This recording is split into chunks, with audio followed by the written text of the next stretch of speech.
sound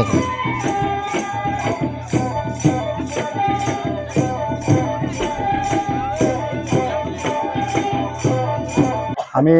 নামনি গাঁও বড়ো কৃষ্টি বিকাশ মঞ্চৰ উদ্যোগত এটি 5 দিনীয়া আমি বড়ো কৃষ্টি নৃত্যৰ মানে আখৰা এটা পাতিছোঁ আৰু প্ৰথমতে আমি বৰ বিশেষ ইমান ডাঙৰকৈ আমি একো ভবা নাছিলোঁ কিন্তু ৰাইজে যিটো মানে স্বতঃস্ফূৰ্তভাৱে মানে নিজে ইচ্ছাকৃতভাৱে যেনেকৈ আগবাঢ়ি আহিছে মানে আমাৰ আবাল বৃদ্ধ বনিতা বুলি ক'ব লাগিব নে কি কয় মানে বোৱাৰী জীয়ৰী মানে যুৱতী সকলোৱে আগবাঢ়ি আহিছে আৰু কাৰণ আমি এইটো বহুত সৰুকৈ ভাবিছিলোঁ কিন্তু ইয়াত যে 100 জনী ক্ৰছ কৰি যাম আমি ভবা নাছিলোঁ আমাৰ উদ্দেশ্য হ'ল যে মানে জাতি ধৰ্ম ভাষা নিৰ্বিশেষে আৰু যাতে আমাৰ বড়ো কৃষ্টি যিটো ডান্স আছে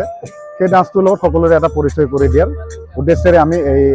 অনুষ্ঠানটো অনুষ্ঠিত কৰাৰ কথা ভাবি আমি আগবাঢ়িছোঁ আৰু আমাৰ একচুৱেলি ভাবিছিলোঁ আমি পাৰিলে আমি 15 দিন বা 2 সপ্তাহ তেনেকুৱা কাৰ্যসূচী ল'ম কিন্তু যিহেতু এতিয়া ৰঙালী বিহু আহি পাইছে গতিকে সকলো ফালেই মানে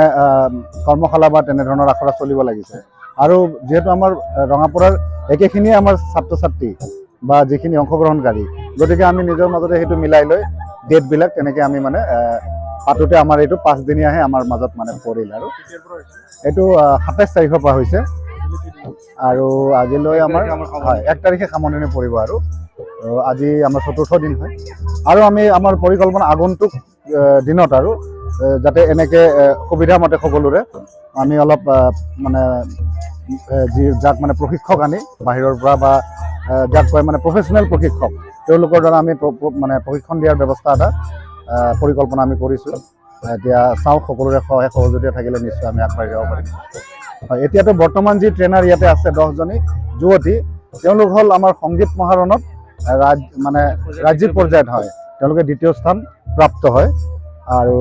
তেওঁলোকৰ দ্বাৰা এতিয়া প্ৰশিক্ষণখিনি দি থকা হৈছে হয় নিশ্চয় খুব ধুনীয়া হৈছে আৰু লগতে আমাৰ নমিতা ব্ৰহ্ম বাইদেউ তেওঁ সকলোকে লিড কৰি আছে ছাত্ৰ ছাত্ৰীখিনি গতিকে আজি 4 দিনীয়া আমাৰ খুব ধুনীয়া পৰিৱেশ এটা মানে হৈ উঠিছে আৰু আশা কৰোঁ আমাৰ ক্লজিঙো খুব ভাল হ'ব বুলি আমাৰ মানে উদ্দেশ্য হ'ল প্ৰথম উদ্দেশ্যটো আমাৰ হ'ল আমাৰ কৃষ্টিত অলপ আগুৱাই নিয়াৰ কাৰণে যিহেতু আমাৰ কৃষ্টি আজিকালি ভাষা সংস্কৃতি অলপ নাইকিয়াই হৈ গৈছে শোণিতপুৰ ডিষ্ট্ৰিক্টৰ কথা কৈছোঁ মই বেলেগ ঠাইৰ কথা ক'ব যোৱা নাই গতিকে কৃষ্টি জানিলে ভাষা জানে বুলি এটা কথা আছে সেইকাৰণে আমি ভাবিছোঁ ইয়াতে এটা মানে কৃষ্টিটো অলপ জগাই তুলিবৰ বাবে আৰু সকলো যিহেতু আগবাঢ়ি আহিছে আমাৰ ইয়াতে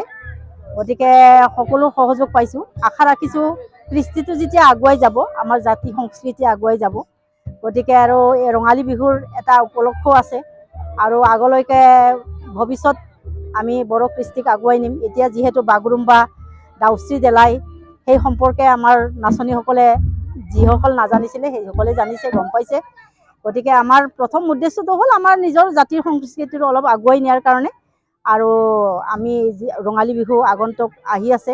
তাৰ উপলক্ষে এটা আমাৰ যিহেতু ৰঙালী বিহু সেই ৰঙালী বিহুত আমি একত্ৰিতভাৱে এটা উলহ মালহেৰে আমি এটা উদযাপন কৰাৰ এটা উদ্দেশ্য আছে আৰু লগতে কৃষ্টিটো আগুৱাই নিয়াৰ সেইখিনি